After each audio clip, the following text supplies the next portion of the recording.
Clouds of smoke. What's happening? Another beautiful day in the neighborhood. First and foremost, all praise to Yahweh and his son Yahusha for without them. I am nothing. I'm just a vessel that they speak and move through. How y'all doing today, man? You know what I'm saying? It's another wonderful day. You know what I'm saying? And well, I had a spiritual epiphany, man. The Most High dropped something on me so cold today, and it's like I don't know how I didn't see it, man. Like, well, you know, I guess you see what you're supposed to see when you're supposed to see it. You know what I mean? Anyways, when he broke it down to me, it was so simple, man. And I was like, yeah, I gotta get this to the people, man. And this might be one of the videos that really get monetized, so I'm trying to wait till this 10-minute mark so I can really give it to y'all raw and uncut. But, you know, regardless, I'm gonna give it to y'all raw and uncut, you know what I'm saying? Monetize or not, because it ain't about the money. It ain't about the goals, it's about your soul. You dig? But y'all bear with me, man, because I'm trying to roll up some of this ooh-wee, man, because it's called Clouds of Smoke, so it really ain't a podcast if there ain't no smoke clouds in the air. You dig? You know what I'm saying? So, that's it. Bear with me. Yeah. Anyways, just to give y'all a hint of what it's going to be, it's about a lot of shit y'all been seeing in the news about these, what I call, pork chop ass preachers. I feel like I might hit that a little low, so let me up the dialogue. It's gonna be about these pork chop preachers.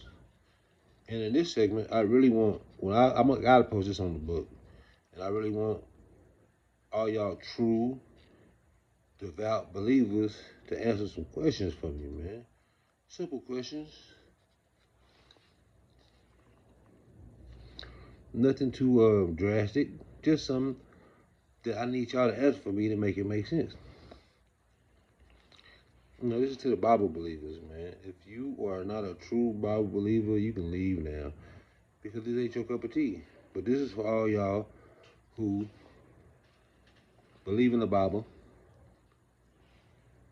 and keep on defending these pork chop ass preachers on the bullshit they be on. You know what I'm saying? How? Now,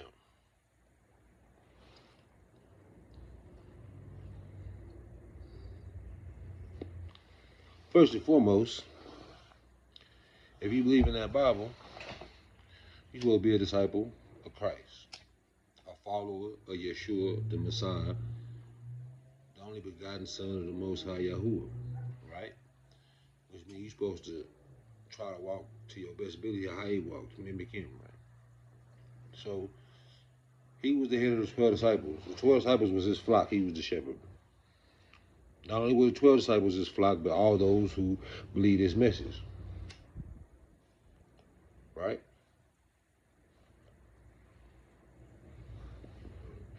If that's the case,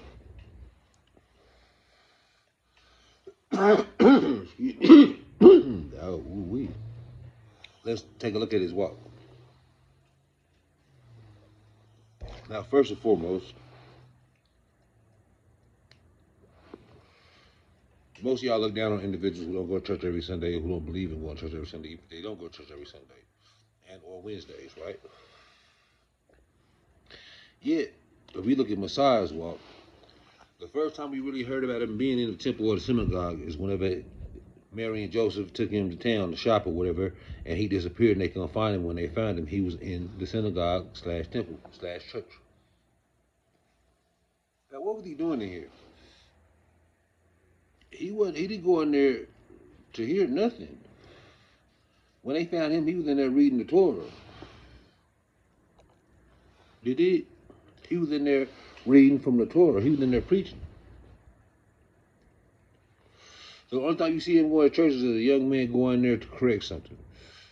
Now you fast forward to the next time, popular time you hear about him being in the temple, he was in there flipping tables, chasing cats with sticks, and putting curses on individuals for turning what they called his father's house into a house of money changers, a den of thieves.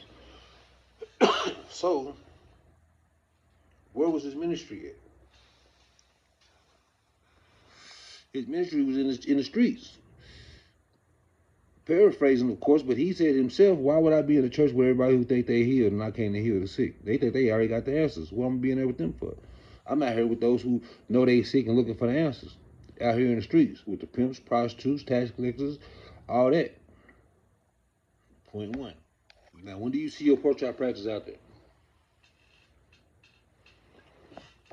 When do y'all see the leaders of the Christian church out there in the streets putting in work? You know, the Mormons, they put in their work. You know, what they teaching, what they preaching is there, but they put it in work. Same thing with Jehovah's Witnesses. What they teach and preaching is there, but they out there putting in the work. So can't speak down on them. They in the streets. They on the right road with the wrong message, but they out there. What about preacher?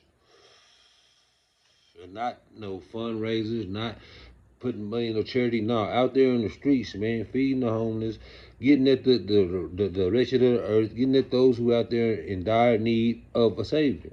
When do you see him doing this? I'll wait. Now, my next point. If we are to follow Messiah as believers in the Bible and in believers in Messiah's word, when we see Yeshua, he feeding the people. He's giving to the people. He's taking care of the people because he is the shepherd of the flock. And the people are his flock. They are his sheep. They have to be taken care of. Right? Excuse me. So it's safe to say that if you are a preacher or pastor, that you are the leader of the flock. You are the shepherd. So when have you ever seen the sheep come feed the shepherd? That's what the Most High hit me with earlier. Answer this question for me. When have you ever heard of sheep feeding the shepherd? We can go pet any herd of cattle. Do the cows come feed the rancher, or do the rancher feed the cows? Because the rancher is just another form of a shepherd. He go feed them. They don't come feed him. They feed him when they produce they meat or whatever. They cattle. They whenever they, you know what I'm saying? They take care of their flock so their flock can take care of them. Right? Well, every time I look up, I see these pork chop ass pastors asking for something. Asking for something, and at the same time making false claims. What false claims are they making, Cody? No, the one I heard the most recent is, I heard a pastor tell his congregation that the Most High said he need a new house. He need a new house on earth, and he is the heavenly Father who has his house has many mansions within it. This nigga got the baddest house in the game. MTV Cribs ain't got shit on him. So what he needs you to build him a house on earth for? Then we go to the Bible. There's a verse in the Bible say he don't dwell in houses made by men. So are we following the Bible, or are we following the workings, words, and traditions of men? Because it's not lining up. And I need y'all to make it make sense for me, man, because we in this to save souls. So if I'm on the wrong path, and what I believe is wrong, I need somebody to correct me and put me on the right path, because it don't make sense to me. Now, what I'm doing makes sense to me, but what y'all doing and saying y'all believe is contradictory. You're supposed to be following Messiah, taking care of the flock, but yet you asking the flock for donations to take care of you. This ain't what tithes and offerings was about. Tithes and offerings always been to collect and feed the less fortunate, help the less fortunate. It wasn't even money in the beginning. Yeah, that's a whole nother topic. Yet this is all you hear. Like, you got pastors pulling up in Bentleys to their church to show their church, this is what y'all got me and this is what y'all can get. But how they gonna get it if they giving you all their money? But you say that this is the Most High money. But I ain't seen the Most High nor his son pull up to church not nowadays in no Bentley. The only time I ever heard the Most High son riding was riding to the city on the ass to fulfill prophecy. So all he had as the Messiah, as the son of the Most High living Yah, He only had a donkey to ride on, and your pastor need a Cadillac, your pastor need a Bentley, your pastor need a Range Rover. Make it make sense. Your pastor is more than the Most High Son. Your pastor is worth more than the Messiah. Make it make sense, man. Make it make sense, man. If you got an ATM, a store, a bookstore, a clothing store within your church walls, man, you going against the game. This is what he went in. Them is the money tables that the Messiah went and turned over because this ain't what it was for. This ain't what it was for at all, man. At all. Messiah was taken care of by the Most High. The Most High provided for him. That's the only place he looked for his providing it. The 2 fish and 5 loaves that fed a multitude. He couldn't have did that without the Most High's help. Because that's what he was dependent on. He was dependent on the Most High. He didn't say, Peter, give me a hat, pass it around, and all y'all put XYZ and we gonna get some fish and some. No, nigga, he didn't say that. He didn't ask the people for nothing. He asked the people for nothing. He asked his flock for nothing. So why does your pastor pass around the collection plate 2 to 3 times the service? Why somebody in your congregation right now lights finna get cut off, but your pastor don't even got a job yet? He stay in a 4-5 bedroom house with 2 brand new paid for cars. How, Sway? Make it make sense. And not at all am I saying as a believer you supposed to be downtrodden, broke, dirty, none of that. The Most High gonna bless his people automatically. If you rocking with him and road, he gonna bless his people. That's why I'm still alive here and free, because he blesses people if they gonna rock with him how they rock with him. He know what you need. You don't gotta ask the world for nothing. You gotta ask man for something. He told you not to trust man. So why would you be asking him for donations to do whatever you got going on?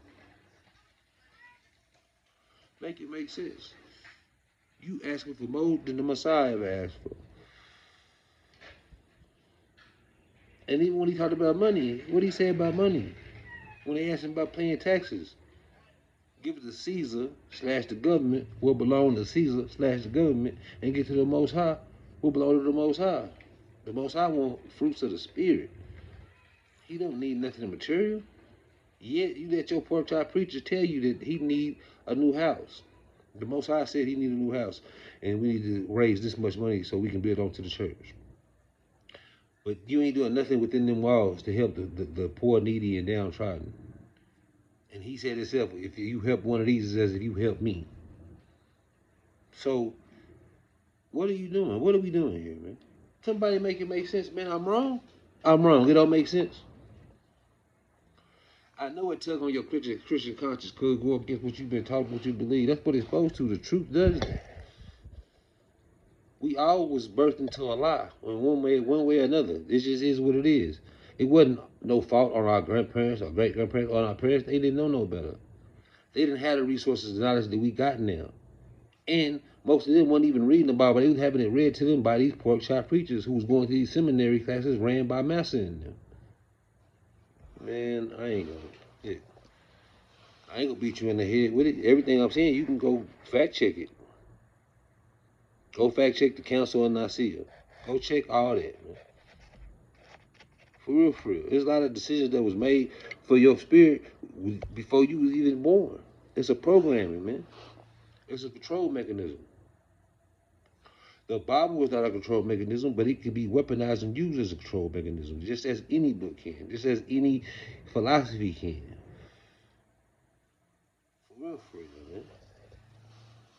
And it's dangerous, man. See what Jim Jones did, man? Had him drinking that Kool-Aid, man. The shit is powerful, man, and it can be used for good or it can be used for evil. And a lot of these churches is not being used for good. It's being used for gain. It's being used for greed. It's used for wealth, and it's all equal to evil. I remember with my grandma and my great-grandma, they told me to never go to church every Sunday. Going to church every Sunday ain't gonna get you saved. I think it was my grandma, because my great-grandma came from that era. My great-grandma came from that era where what the pastor said was law, because they believed that he was really conversating with the Most High, and at some points and sometimes it was. It was some pastors that was real about it, but they didn't last long, man, because they didn't play the. If you don't play the game, they will get rid of you. Go back to the plantation. They use pastors and preachers to pacify. Pastor, preacher, pacify. Go tell them this. Go, here go your sermon, and go tell them this. Obey your master and all this other shit that they took out and made the slave Bible from.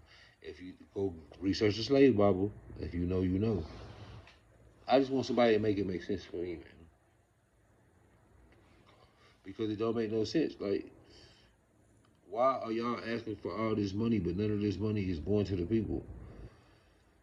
If it's somebody hurting in your congregation, man, what is the money for, bro? If they can't call and, hey, I need XYZ, man, my mortgage finna be foreclosing, I need $3,000 to XYZ. If they can't do that, then what is you collecting all this money for? I seen this personally, man, with a church. I ain't gonna name my name, don't blame you. You probably know if you done heard it before, but I've been through this. Was on the Christian shit hard, like trying to get my family together. We going to church every Sunday, you know what I'm saying? And it was one of the come as you are churches, so it really made it feel like it was comfortable. We paid our tithes. We even went through the whole membership process, man. And that's when I realized the shit was like a game. Like, y'all really got me going through a membership process to be part of my father's house? Who are you?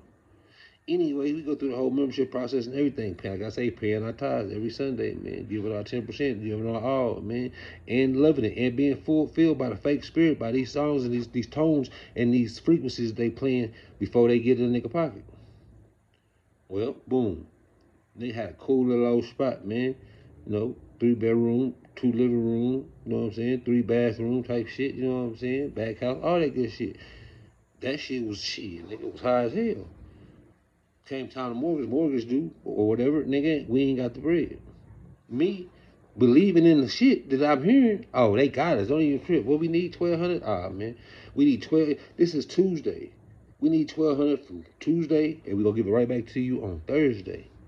I called them people. Hey, yeah, this is such and such. Yeah, I'm a member of the church. How you doing? Look, man, my mortgage is due, man, and I need $1,200, man, so I don't have to pay no late fees, man. And as soon as my check hit Thursday, we got you. We gonna give you 12. We can't do that.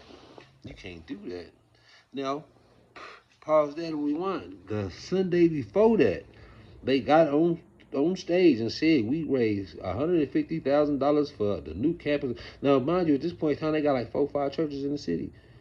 They raised $150,000 for a new church, but you can't let me borrow 1,200 that I'm gonna give back on Thursday. But I'm supposed to be a member of your church. But that's what the Most High put you through. He put you through trading. I want you to go through this so you can see. It's gonna get your heart broke because that ain't it. And they showed me that ain't it. But when I came up out of her, and I came up out of her system, and I just meet 1-on-1 with the Most High and His Son, nigga, and I started doing what I do and getting it in, nigga. When I got on my knees and I prayed and I asked for what was needed when it was needed, it always came through, bro. In a nigga time. I can prove it. I always come with receipts. After I got out of that orthodox bullshit and just got a personal level with the Most High, listen, everything started changing. Niggas was down bad. Me and my family staying with my in-laws. Down bad, man. Found the perfect house for us, man. Found the perfect house for us, man. But we don't have enough money, bro. $1,000, like $1,000 deposit plus 1,500. Nigga, we got $1,000 deposit. We ain't got the 1,500. I'm like, damn, man. We only got limited time to get it. I'm sitting there thinking, trying to figure out a master plan, how to put in a prayer. But you know how we do. You know what I'm saying? Sometimes we pray and worry. We just don't go together. But no, I was young and what I'm on. Anyways, I'm just in there like, man, how we gonna get this money, man? I'm tired of this, man. How I'm gonna get this money, Father? We need this money, man. Boom, my phone ring. What's up? Oh, hey, Annie, it's my Annie. Hey, Annie, what's going on? She said, boy, what you got going on? I said, man, just sitting there chilling, looking at it. She said, what's wrong? I said, ain't nothing wrong, Annie. She said, boy, I can hear it in your voice. What's wrong? I said, shit, for real, man. Nigga need $1,500 to get this house. I didn't even get it out of my mouth. She said, $1,500? She said, I'll bring it to you tomorrow. I said, hey, quit playing. She's like, no, boy, I just won $2,500 on the lottery ticket scratch off. I gotta come to Liverpool tomorrow and cash it in, and I'll give you 1,500. Rest in peace to Black Beauty, a real one. Now you tell me that wasn't the Most High? I need 1,500 and she got 1,500 to give me, just to give me, and she willing to give it to me, and she called right. Come on, man. I called the church, nigga, my so-called church family, my church home, and asked them for $1,200, and they said no. Here I prayed, and the Most High sent my auntie with 1,500 tax-free deductible dollar here. Go get your house, man. I'm gonna pay you back, and you don't owe me nothing. This $1,000 gonna be good for me. Shit. I got blessed. I'm blessing y'all, man. I want to see y'all own shit. You gotta love that, man. So that's the contrast. If you don't understand why I move how I move and why I believe how I believe and why I push what I push, is because I see that it's real. And I seen the version that seemed like it was real. I seen that feel good shit. That's all that shit over there just make you feel good. Y'all all on that church feeling like Holly Berry on Monsters Ball. Preachers, just give me something to make me feel good. Tickle my ears. Give me something to make me feel good. Not no hard truth. It's gonna convict me and make me want to repent and turn away from my sins. Nah. Just something that made me feel good on Sunday so I can go fuck up Friday through Saturday.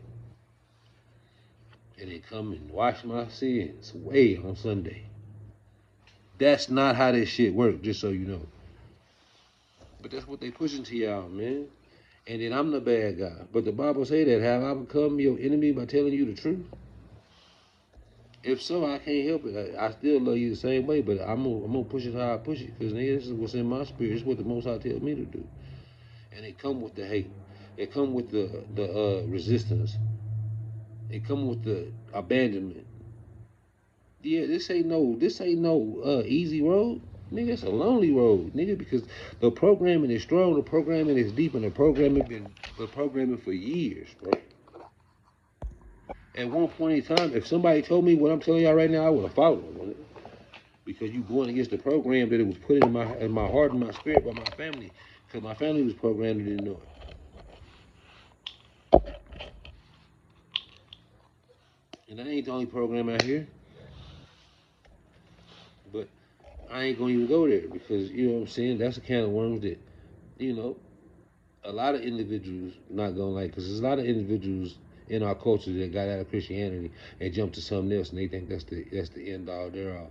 But there's so many flaws in that shit that's crazy, bro. Like, there's some truth in it, and it help our people out, man. But they put pay where it ain't. For real, for real. But like I say, I'm not gonna even go there yet, and y'all already know. Those who know. When I said that, it touched your heart right there, nigga. You probably got mad at me, but I still love you. Don't get mad at me. Get on your knees and talk to the Father about it. Get mad at him. If it convicts your spirit, get mad at him. Because, nigga, there's nothing you can tell me about being a believer in the Hebrew creator of all things, the Most High. There's nothing you can say that's going to make me feel bad or feel wrong about what I believe in, because I stand on it. So if that tugs at your heart and make you feel some kind of anger, that's the devil trying to make you mad so you can get far the fuck away from this message. Because he don't want nobody to get this real. And I know some of y'all hate that it be coming from me, because, nigga, y'all feel like I'm probably the worst sinner on earth, which I'm not, but I know some people feel like that. But, bro, he used us. These are the ones he used. Go look at the disciples. Them niggas was ruffians, hooligans, hoodlums. We the ones that he used. Because if he can use us and prove to you that he real through us, then it's easy. Because, nigga, if we believe in him, then anybody should believe in him. Because, nigga, we done seen everything but death. We know what hell look like. For real, for real. All these goody two shoes don't know shit. They ain't seen the trench. They don't know what hell look like, bro. For real, for real. You ever seen somebody get their baby's last money away, baby hungry, and they get their last money away for a hit of dope? Nigga, we done seen hell, bro. We know what the devil look like. We know the devil real, so that made us know that the Most High is real. It's just real shit, man. Don't get pimped by the system, bro. You are the flock. You should not be feeding the shepherd. You are the flock. I repeat, you are the flock. You should not be feeding the shepherd. It is the shepherd's job to take care of you, spiritually and physically. This is a responsibility that he took upon himself when he said he wanted to be ordained as a pastor, a minister, a preacher, a reverend, a priest, whatever. This is your job. If you not feeding your flock, then you can't say you following Messiah. Because he did that. He fed their spirit and he fed their stomachs. He didn't take food out of their mouth. He didn't ask for a collection. He even said it at one point in time, we work for everything we get. But y'all probably wouldn't know that because a lot of y'all ain't read it for y'allself, man. Just pick it up and read it from cover to cover. Ask the Most High to give you spiritual discernment before you open it up and then read it. From cover to cover. I'm telling you now. Around numbers and judges, yeah, it get real redundant. The Most High know we didn't have this conversation. I love the word, but around numbers and kings, because it's just all really just historical records. Yet this part of it is you gotta read all of that. Mentally, it all means something. It's all for something. Don't just let them tell you anything. Don't let them pull the wool over your eyes, man. Pull the wool over your eyes. You are the sheep with the wool. They pulling it over your eyes, man. Make it make sense. Who pulling the wool over your eyes? You the sheep. You the wool. You got the wool. You the sheep. Who pulling your wool over your eyes? And using the Bible to do it, because the Bible now say have this shit they got going, that prosperity preaching shit, nigga. Give me this money and the Most High gonna bless you with that money? No. Why would the Most High bless you with something when you giving shit away that He gave you? He giving you the Most High. You praying for financial blessings. The Most High bless you with these financial blessings, and instead of using them for you supposed to use them for, you going to give them to the church. How dumb are you? And I'm gonna leave y'all with this. Right? The very next time your pastor get up on the pulpit and say the Most High told him anything, the Most High said He needs y'all to raise money for a house. The Most